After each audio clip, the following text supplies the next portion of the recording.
The small town of Camp Chaffee in Arkansas had seen its fair share of soldiers and war, but that cold November day in 1944 felt different. The war that had consumed the world was still raging across the Atlantic, and though the United States had joined the fight, the men stationed here were far from the front lines. They were here to oversee a quieter, less glamorous task, housing and guarding prisoners of war, mostly Germans, captured from battles in North Africa and Italy, now forced to work on American soil. The camp had been established just months earlier, a temporary facility to hold the influx of POWs, but for the men who had arrived, the tension in the air was thick. Some had been there for weeks, others just days. For them, the days stretched on in uncertainty. The thought of war had become distant and blurred, something relegated to the radio broadcasts, the orders given, and the distant shouts of other soldiers. They had no idea that today, something entirely unexpected was about to happen. As morning broke over Camp Chaffee, a chill hung in the air, the scent of wood smoke and cold earth mixing in the brisk Arkansas wind. The guards had already set out their usual rounds, and the POWs, grouped in makeshift barracks, were waiting in silence. Their minds were elsewhere, dwelling on thoughts of home, of family, of the war that had carried them away from it all. Yet they couldn't shake the feeling that something unusual was about to occur. There was an energy that seemed to hover over the camp like a living thing, a secret kept just out of reach.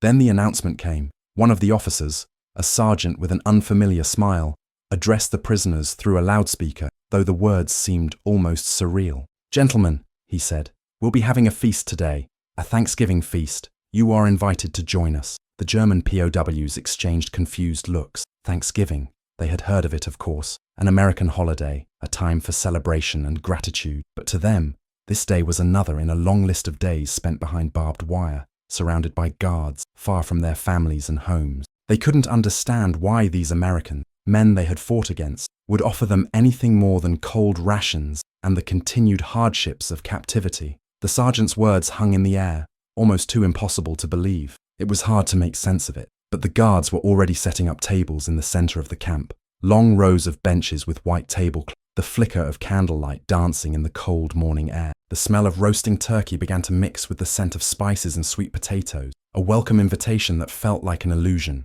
There was no time to question it. The orders had been given. The prisoners, still uncertain, slowly made their way to the designated area. They had no idea that this act of kindness was about to shatter the walls of their perception of the enemy, a moment that would forever change their understanding of who their captors really were. As they took their seats, one by one, the American soldiers began serving food, not the thin rations they had expected, but piles of mashed potatoes, buttered rolls, steaming dishes of stuffing, and slices of golden brown turkey. For a moment, the men sat in silence, stunned not just by the unexpected hospitality, but by the sheer absurdity of it all. Here they were, prisoners in a foreign land, surrounded by men they had been taught to hate, and yet, in that one instant, it was as though the war had stopped. It was a moment of peace, carved out from the chaos of battle and grief. One young German soldier, seated at the far end of the table, looked around in disbelief. His eyes shifted from the food to the faces of the soldiers who were serving them. He had fought in North Africa. He had seen the faces of the enemy he was trained to despise. Yet here he was, receiving an unexpected kindness, an act of humanity that felt surreal against the backdrop of all he had known. His thoughts raced as the food was placed before him. He had never been so close to something so human, so unguarded. The Americans smiled at them, some speaking in broken German, others offering small words of comfort. But to him, it was the silence that spoke the loudest. The silence between the food, the laughter, and the clinking of forks on plates was louder than the shouts of soldiers in the trenches. He picked up his fork hesitantly, his hands shaking, unsure if he had the right to enjoy the meal laid before him. But then, with a glance at the others, some who were smiling, some still unsure, he took a bite of the turkey. The taste of it, rich and warm, was unlike anything he had experienced in months. For a moment, the bitterness of war faded. He closed his eyes as the flavors filled his senses. For the first time in a long while, he felt like a human being again. The men around him began to eat too. They had been hungry for so long. Their bodies starved for more than food. They were starved for kindness, for a gesture of humanity in the face of war. And now, in the middle of an American army camp, surrounded by the enemy they had fought so hard against, they were being treated not as prisoners, but as guests. As the feast continued, the conversation became easier. It was awkward at first, the words faltering between broken German and English, but soon they were laughing at their own confusion, exchanging small gifts and stories from home. The soldiers who had once been enemies now sat side by side, sharing something much deeper than a meal. They were sharing a fleeting moment of understanding. In a world that had been divided by flags and ideologies, the simple act of breaking bread together had bridged a gap that neither side had expected. For those German POWs, this day would remain etched in their memories for the rest of their lives. The taste of the turkey, the warmth of the meal, and the kindness of men who had been their captors. And for the American soldiers, it was a reminder of the power of compassion, the kind of humanity that transcends borders, weapons, and uniform. It was a Thanksgiving that would not be forgotten. The sounds of clinking forks and quiet conversations filled the air, the hum of something entirely new to these men. For the German POWs sitting at the long tables under the cold Arkansas sky, it was a moment that defied everything they'd been taught. They were prisoners, far from home, separated by an ocean of distance and a war that had taken everything from them. Yet, here they were, sitting side by side with their captors, sharing a meal that could have come straight from a dream, or perhaps a memory they had buried deep. There was an awkwardness at first. The men were not used to kindness. They had been trained to distrust the enemy, to see them through the lens of war and propaganda. They had fought fiercely, with everything they had, against these very men, these Americans who were now offering them food and shelter. But as they looked around the camp, at the faces of the soldiers who served them, soldiers who had fought the same war, who had lost just as much, the walls of mistrust began to crumble, if only slightly. One German prisoner, Klaus Müller, sat at the far end of the table, his back straight, as though he couldn't quite bring himself to relax. His eyes flickered between the food on his plate and the soldiers moving around him. He had been captured in Italy, just another soldier in a war that felt as distant as it was brutal. He hadn't expected this. In his mind, he had prepared for the cold rations, the harsh treatment of prisoners. But this was something else entirely. For a moment, he felt almost ashamed, not for his role in the war, but for the strange warmth he felt in his chest as he took the first bite of the turkey. It was as if he had forgotten what it was to be treated like a human being. Klaus had seen horrors, like so many of the other men around him. He had seen towns burn to the ground, his fellow soldiers fall to enemy fire, and the face of death in the eyes of those they had fought against. But here, in this camp, in the middle of a war that seemed endless, he felt an unfamiliar emotion, gratitude. How could he? How could they, the enemy, offer such an act of kindness, of compassion? Was it real?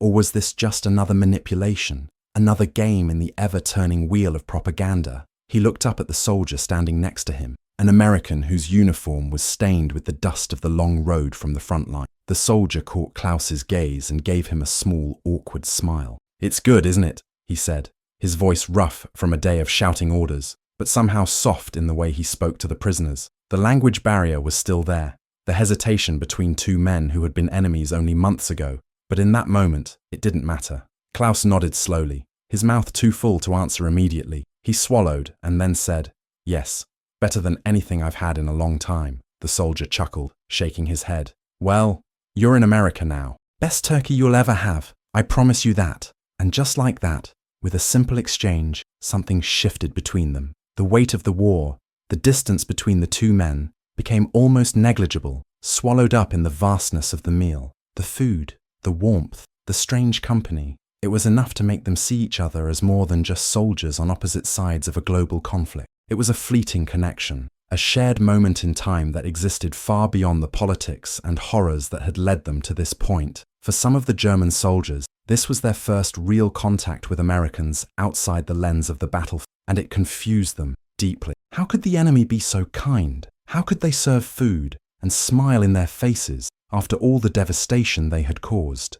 But as the meal went on, as the plates piled up with food and the laughter between the men grew more genuine, the answer began to reveal itself. This wasn't about winning or losing, about borders or flags. It was about humanity. In a corner of the camp, another German soldier, Hans Weber, found himself watching the interaction with a kind of awe. He had been a sniper in North Africa, and the things he had seen, the violence, the destruction, had hardened him, made him believe in the righteousness of his cause. But as he sat there, watching the laughter around him, the sense of camaraderie between the POWs and the American soldiers, something within him cracked. How could they offer this? How could they take the time to show them kindness when they had been the ones fighting to tear their world apart? Hans had been taught that the Americans were the enemy, the ones who had to be defeated at all costs. Yet, as he looked around the table at the faces of men who were, at their core, no different than he was, he couldn't help but wonder, who had they really been fighting? The enemy, or just another reflection of themselves? As the feast came to an end and the soldiers began to clean up the table, one of the young American soldiers approached Klaus, a boy not much older than 18, his face still soft with the remnants. He looked at Klaus for a long moment, and then, with some hesitation, asked, "Where are you from, soldier?" Klaus looked at the boy, unsure whether to answer. He was a prisoner, after all, but something in the soldier's eyes made him feel safe. He decided to answer. "Munich," Klaus said quietly. The soldier's eyes widened, and for a moment he was silent, as though trying to place the city in his mind. Finally he said, "I've never been there, but I heard it's a beautiful city. I hope you can go back one day." Klaus was taken aback by the boy's words. He hadn't expected such sentiment, especially not from someone who had been his enemy just months ago. But as he nodded, feeling the lump form in his throat, he understood. This was not about the war. This was about something deeper, something that transcended national borders and allegiances. "I hope so too," Klaus said quietly, before turning back to the feast, overwhelmed by the sheer unexpectedness of it all. In the coming weeks, as the war raged on and the prisoners were transported to different camps, the men who had been part of that Thanksgiving feast carried the memory with them, not of the war or the battle, but of the unexpected kindness of strangers. For the American soldiers, the meal was a reminder of the power of compassion, of the quiet victories that are won, not on the battlefield, but in the hearts of men. The war would eventually end, but the memory of that moment would last forever. A Thanksgiving feast that was not about victory or defeat, but about humanity. A moment of grace in the midst of the storm. The war was over. The guns had gone silent, and the soldiers who had fought for years in the trenches, on beaches, and in the skies, now found themselves in a world they didn't quite understand. The soldiers who had been enemies just months ago now lived in a new peace that felt, at times, like an unfamiliar foreign language. The newspapers heralded victory, but for those who had witnessed the brutality, the camaraderie between enemies in the last days of war was something they would carry with them forever. For the German prisoners of war who had sat at that long table in Arkansas, the memory of the Thanksgiving feast lived in their minds, unchanged by time. It was the one moment of clarity in a war defined by hatred, a reminder of the humanity that still existed in the midst of destruction. Hans Weber, the sniper from North Africa, had spent his years in captivity, reflecting on the senseless violence that had driven him to fight. He had been a part of the Third Reich's war machine, trained to see the enemy through the lens of propaganda, as nothing more than an obstacle to the greater good. But as he sat there in Camp Chaffee, with food laid out before him, surrounded by the soldiers he had once seen as enemies, the world seemed to tilt on its axis. His hardened beliefs about war, about nations, and about the enemy began to fracture piece by piece. In the years that followed, Hans became a quiet man. He carried a deep internal conflict. He could no longer reconcile the brutality of war with the kindness he had experienced from the Americans that day. He eventually returned to Germany, to the rubble of a country trying to rebuild itself after its defeat. There were no grand speeches, no celebrations, just the long, painful task of picking up the pieces. But when he closed his eyes at night, Hans could still see the long tables at Camp Chaffee, the faces of the American soldiers as they passed around the food, the warmth in the air that had nothing to do with the weather, and the way the men had shared that meal, with no strings attached. It was as if the world had momentarily stopped spinning, and humanity itself had emerged from the ashes of war. Hans never spoke much about the war to his family or friends, but the memory of that day lingered with him always. He kept the picture of the feast in his mind, a reminder that even in the darkest moments of conflict, it was possible for two opposing sides to sit together and see each other as human. Every year on Thanksgiving, Hans would light a small candle in remembrance. It wasn't a gesture of celebration, but one of quiet reflection, a way to honor the meal that had offered him something he hadn't thought possible: peace. For Klaus Müller, the young German soldier who had felt that first wave of warmth when the American soldiers smiled at, the Thanksgiving feast became a pivotal moment in his life. After the war, Klaus returned to Munich, where the ruins of the city stood as a silent testament to the devastation. He struggled, like many others, to adapt to a world that seemed suddenly colder, a world where every man and woman was carrying the weight of the war on their shoulders. But he found it hard to shake the memory of the Americans who had treated him not as an enemy, but as someone deserving of a meal, of dignity. Years later, Klaus found himself in a small cafe in Munich, sitting across from an American journalist who had been visiting Europe to interview veterans. The conversation turned to the war, as it often did, and Klaus found himself telling the story of that Thanksgiving in Arkansas. The journalist listened intently, surprised by the tenderness in Klaus's voice as he described the kindness of the American soldiers. The more Klaus spoke, the more he realized just how deeply that single moment had shaped his life. It had made him question everything he had once believed about war and enemies, about loyalty and nationalism. He no longer saw the world in black and white. The funny thing is, Klaus said, almost to himself, I had more in common with the soldiers I fought against than I ever did with the generals who sent me to battle. The journalist nodded, understanding the gravity of the statement. There, in a small cafe in post-war Munich, Klaus came to terms with the fact that the true enemy had never been the men across the battlefield. It had always been the hatred,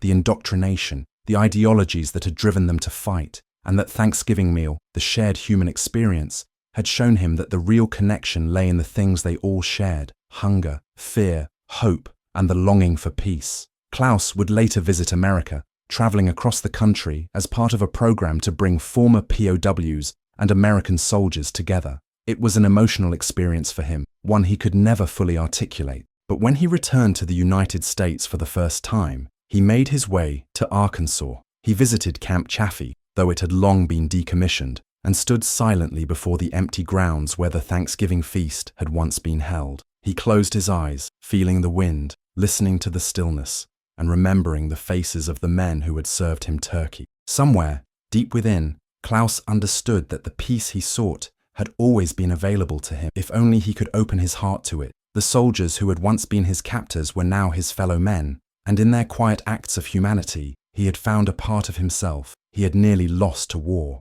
Back in the United States, many of the American soldiers who had served those meals in Camp Chaffee also carried the memory of the Thanksgiving feast with them. They would tell their children and grandchildren about the day when they had sat down with the enemy, shared food, and laughed at their mutual awkwardness. They spoke of the men they had once fought and how, for a brief moment, they were simply human beings sitting together at a table, not soldiers, not enemies, but fellow survivors of a war that had torn everything apart. For some, the memory was a quiet source of pride. For others, it was a reminder of how far they had come since that time of violence. They often reflected on how different the war would have been if every soldier had chosen kindness over hatred. But the truth was, kindness had been shown that day, and it had changed everything. As the years went on, veterans of the Thanksgiving feast found each other through various reunions, letters, and even small gatherings. They shared stories of their families, of the post-war struggles, of their journeys to rebuild. But always, in the back of their minds,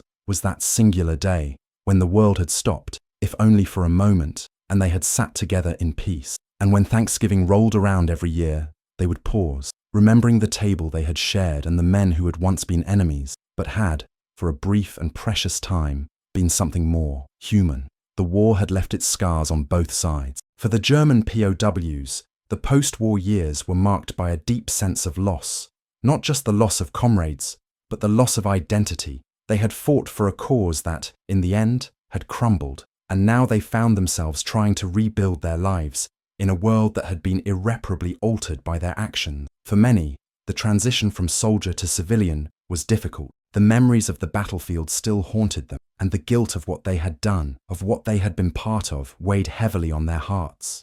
But there was something else that lingered with them, something they could never quite shake. The Thanksgiving feast in Arkansas had shown them that there was more to life than war. It had shown them that even in the darkest moments, even after they had been labeled enemies, there was a chance for kindness. It was a gift that they carried with them, in their hearts and in their actions, for the rest of their lives. Klaus Müller, now in his later years, sat in a small apartment in Munich, a man who had long since left the horrors of the battlefield behind. His hands were weathered, his hair thin and greying, but his eyes still held the same quiet intensity they had possessed when he had first sat at that long table in Arkansas. His life had been a quiet one after the war. He worked as a teacher, teaching history and language to young students who could not fathom the world he had once known. He told them stories of the war, of the lessons he had learned, but he never mentioned the Thanksgiving feast. It was a memory too sacred to be shared in the classroom. Every year, on the Thursday of November, Klaus would sit quietly in his apartment,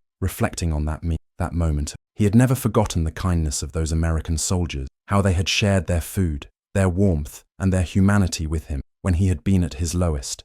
It was a reminder that despite the horrors of war, humanity still existed in the smallest of gestures. He often thought about Hans Weber, the sniper from North Africa, and wondered where he was now. He wondered if Hans, too, remembered the feast, remembered the moment when the barriers between soldiers and enemies had fallen away, even if just for a moment. In the stillness of those long years, Klaus felt a deep connection to him. They were no longer enemies. They were men who had lived through something extraordinary, something that transcended borders, ideologies, and uniform. One day, Klaus decided to look for Hans. He had never forgotten the last time they had spoken, how the words between them had been few, but meaningful. With the advent of the internet and post-war reunions, finding old comrades had become easier. He reached out to a few veterans associations and eventually tracked Hans down. They had both changed, of course. Time had passed, and the years had not been kind to their bodies, but when they saw each other again, there was an instant recognition. When they met,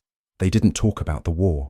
They didn't need to. The Thanksgiving feast in Arkansas had sealed their bond, and no words were necessary. They simply sat together, talking about their families, their children, the lives they had built after the war. The conversation flowed easily, unburdened by the weight of their past. "I never thought I'd be sitting here with you," Klaus said, smiling wryly as he watched Hans pick up his fork. "Not after everything." Hans looked at him, a soft chuckle escaping his lips. "Neither did I.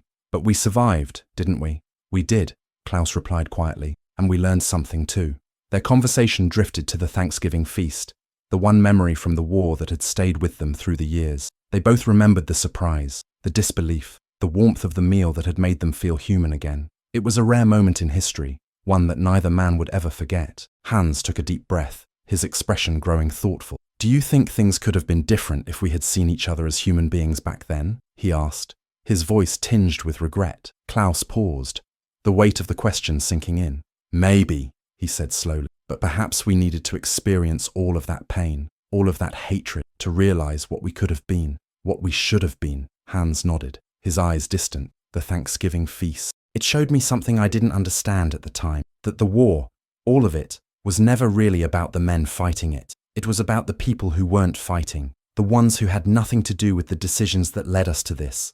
And in that one moment, we were able to be something more than soldiers. We were just people." Klaus smiled softly. "Yes, just people." That simple realization, that both of them had been caught up in something far greater than their individual selves, became the cornerstone of their friendship. They had both carried the weight of their past for so long, but now, in the twilight of their lives, they found peace not in forgetting what had happened, but in accepting it, in understanding the humanity that still existed in the face of war. The Thanksgiving feast had been a fleeting moment in time, a small act of kindness in the midst of a global conflict. But for those who had experienced it, it became a touchstone, a reminder of the better side of human nature, something that endured even after the chaos of war had subsided. The years rolled on, and as the world around them continued to change, the memories of the war began to fade for many. But for Klaus, for Hans, and for the other men who had sat at that table in Arkansas, the legacy of that day never truly left.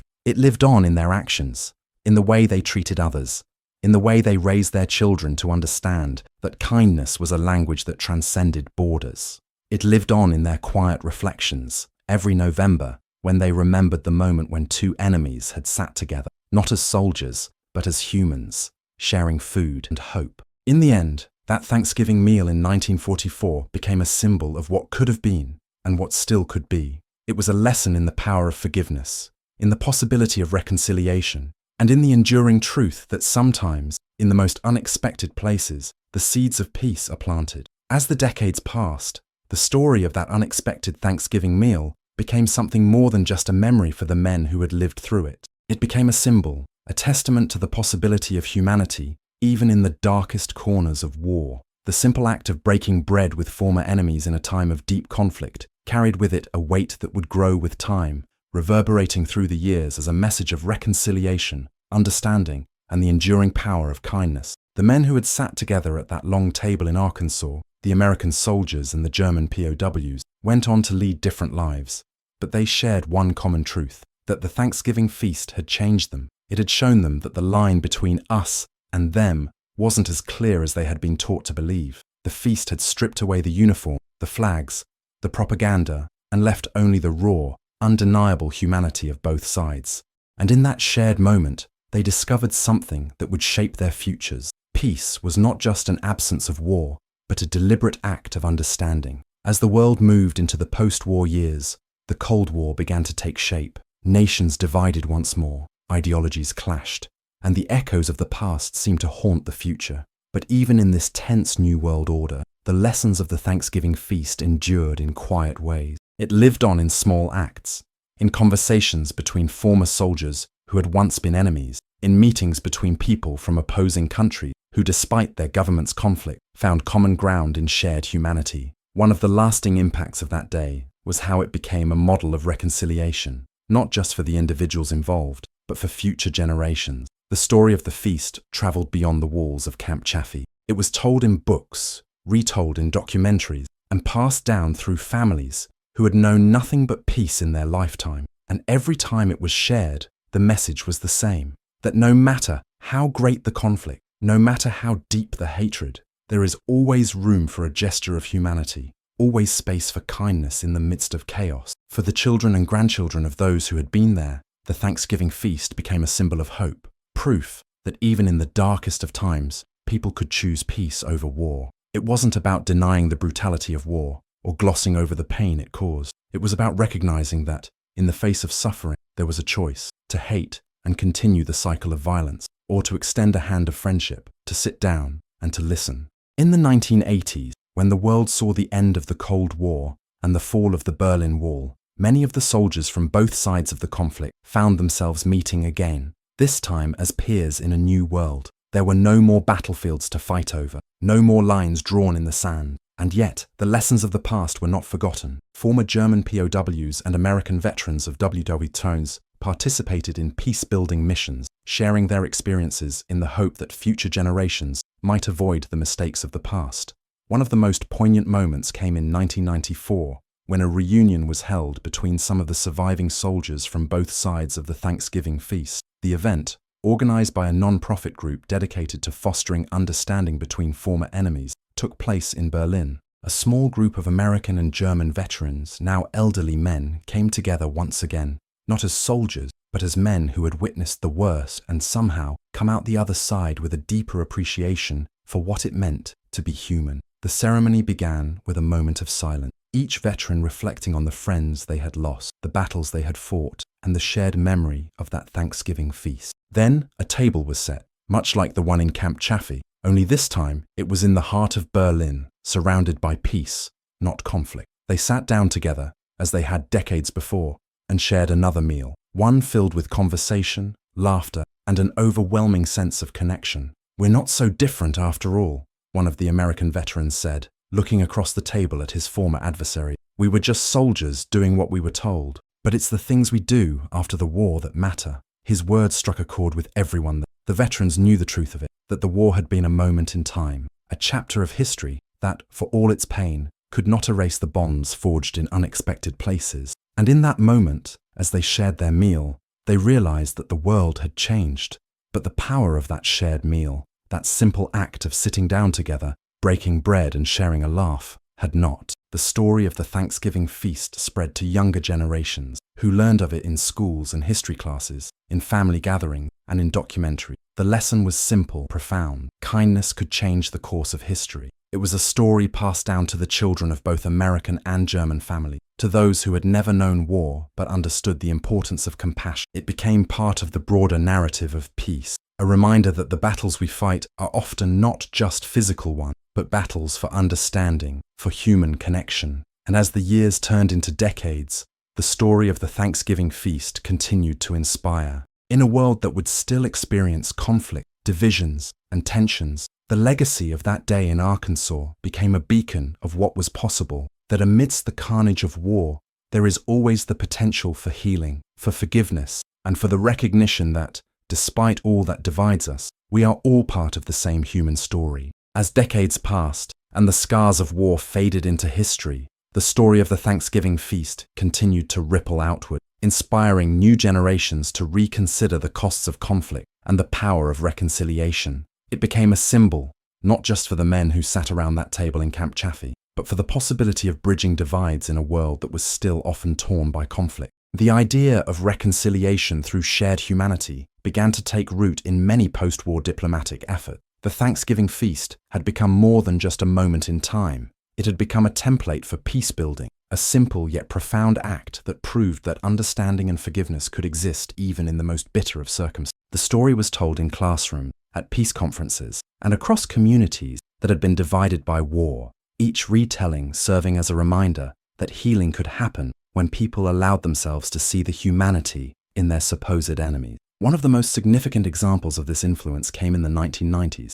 as Europe struggled to reconcile its past after the end of the Cold War. Countries that had once been bitter adversaries during World War II, such as Germany and the United States, began to engage in more open dialogues about the lessons of the past. One of the key figures in this movement was a former American soldier who had served at Camp Chaffee. Now retired, he worked with a network of former German POW veterans and diplomats to establish a series of cross-cultural exchanges between the two nations. These exchanges, which began as small meetings between veterans, soon expanded into formal peace-building programs that brought together former enemies to engage in dialogue. The lessons learned from the Thanksgiving feast, that the greatest victories weren't won on the battlefield, but in the hearts of people willing to choose peace, became a cornerstone of these programs. Through these exchanges, people from both sides of the war began to confront the deep wounds left by the conflict, sharing personal stories and learning to forgive the acts of violence that had once seemed unforgivable. The story of the feast also found its way into larger international.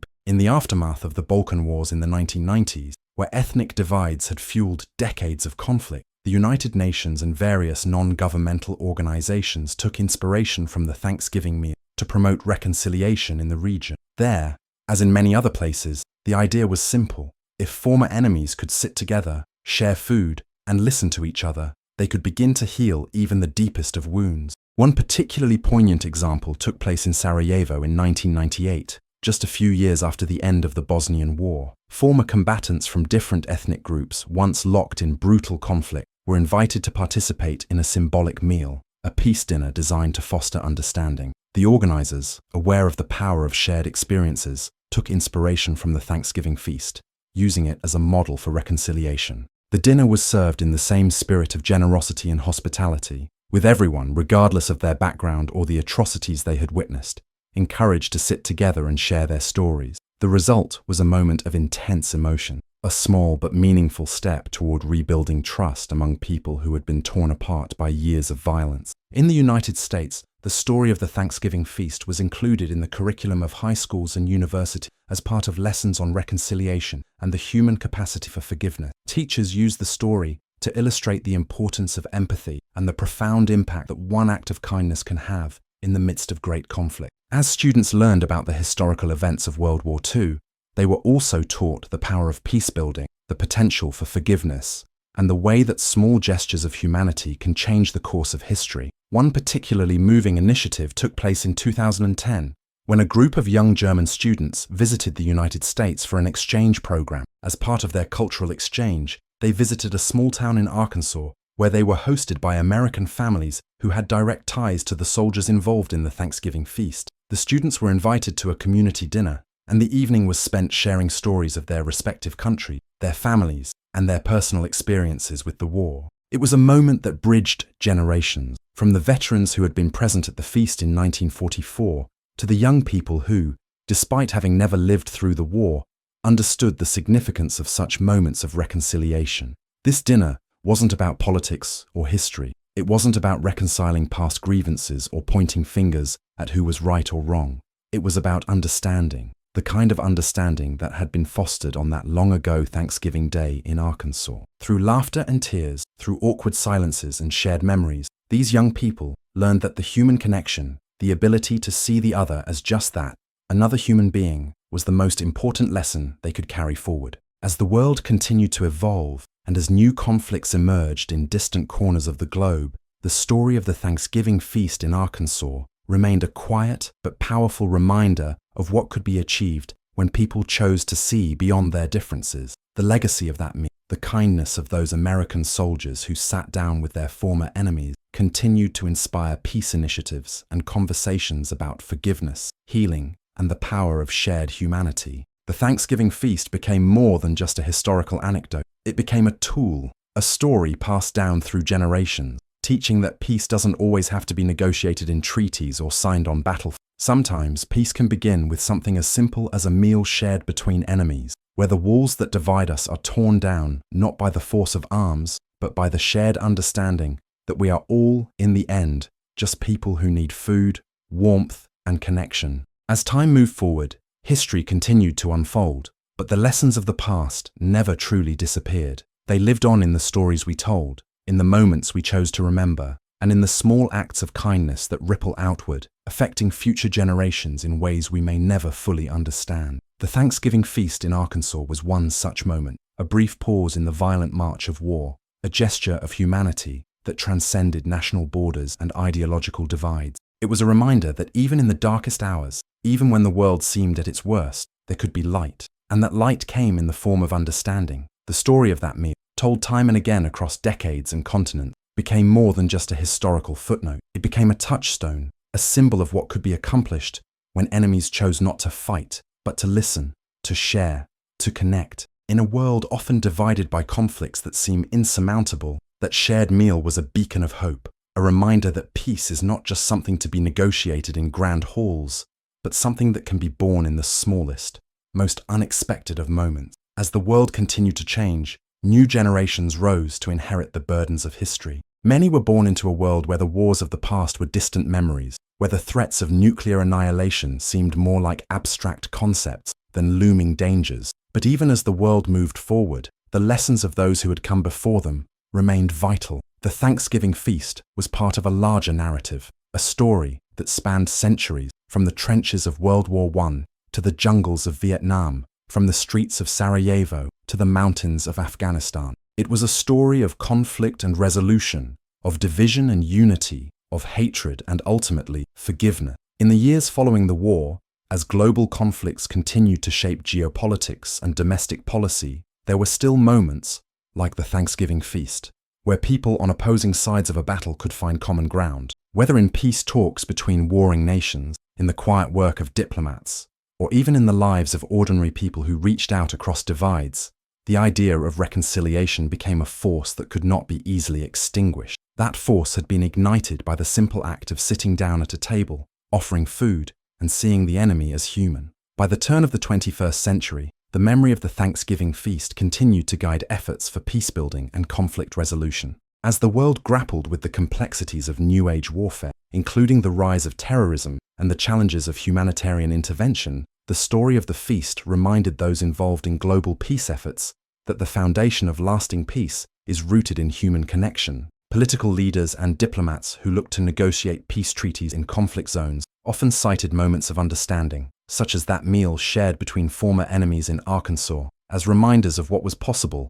when individuals chose to set aside their differences. The Thanksgiving feast also sparked a renewed focus on education, both in schools and in communities, on the importance of empathy, dialogue, and understanding. In classrooms across the world, educators took the story of the feast and used it as a teaching tool, showing students that war is not the only solution to conflict. Children, many of whom would grow up in times of relative peace, were taught that even in the worst of situations, there was always a possibility for kindness and forgiveness. They were encouraged to remember that history is not just written in battles won and lost, but in the quiet, everyday acts of people who dared to change the course of events with their choices. One of the most touching reflections came from a young American diplomat who had spent years working in post-conflict regions. During an interview, when asked what had inspired his decision to pursue peacebuilding, he paused and said, "It's the story of the Thanksgiving feast. I've seen people from opposing sides sit down and talk.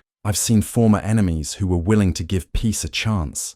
It's not a grand gesture, but it's a start, and sometimes that's all we need." The Thanksgiving feast was, in the end, a powerful reminder of how history is shaped not only by the great leaders and decisive battle, but by the ordinary men and women who make brave decisions in small moments. In the grand sweep of history, Moments of kindness like this often feel fleeting, but it's these moments that ripple outward, far beyond what we can see. They create a foundation for future generations, teaching them that peace can begin with the simplest of actions, sitting at a table, sharing a meal, and recognizing the humanity in each other. As the years go by, and as the world moves further away from the conflicts that define the 20th century, the story of that Thanksgiving feast remains as relevant as ever. It is a story for today, for tomorrow, and for the generations to come.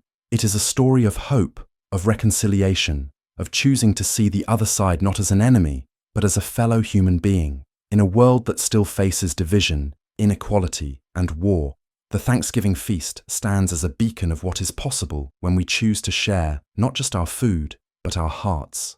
And so, as long as that story is told, in classrooms, in families, in communities, it will continue to shape the world, one small act of kindness at a time. Because in the end, the message is simple. Peace is not just something we hope for, it's something we create together.